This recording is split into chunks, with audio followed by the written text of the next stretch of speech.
Anti gagal, anti ambyar, resep kroket kentang lembut yang wajib kamu simpan guys. Yuk kita langsung ke pembuatannya. Proses pembuatan isi, kita tumis bawang merah dan bawang putih ya guys, yang sudah dihaluskan sampai wangi. Lalu kita masukkan setengah kilo wortel, lalu kita kasih air biar wortel sampai layu. Setelah wortel layu, kita masukkan kentang yang sudah dipotong-potong sekitar setengah kilo. Lalu kita beri lada bubuk, kaldu jamur, atau ini aku pakai masako ayam ya guys. Dan tidak lupa kita tambahkan susu kental manis biar rasanya tambah gurih. Dan jangan lupa gula pasir.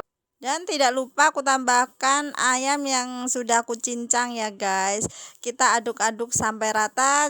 Dan boleh juga ditambahkan daun bawang.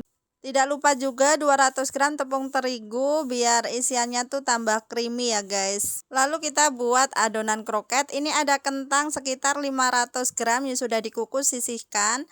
Lalu siapkan wajan dan masukkan 120 ml susu cair.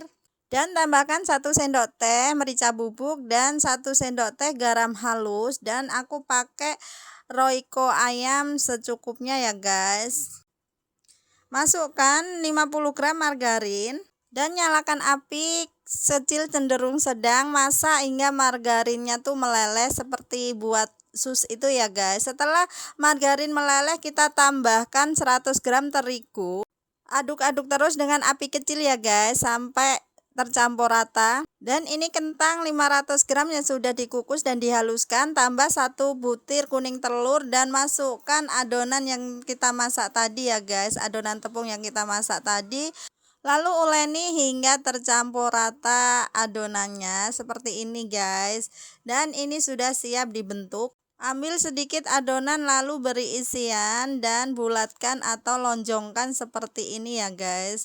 Aku bentuknya lonjong seperti ini. Lalu kita baluri dengan tepung panir. Siapkan tepung terigu kering. Kita masukkan ke dalam tepung terigu kering dan 1 butir telur yang sudah dikocok dan masukkan ke tepung panir. Balurkan seperti ini hingga tercampur rata di tepung panirnya ya guys. Dan singkat cerita, setelah kita paniri lalu kita goreng kroketnya. Kita gorengnya dengan api kecil saja guys biar tidak mudah gosong. Kita goreng kroket sampai warnanya kuning keemasan. Dan singkat cerita, ini kroket sudah matang dan seperti ini.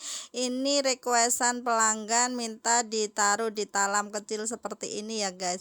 Dan ini tuh cantik banget. Setelah itu dikasih cup. Dan jangan lupa yang belum follow, di follow ya guys biar tidak ketinggalan sama ide-ide jualan aku yang aku share di sini tuh semua pengalaman dan semua sesuai ide-ide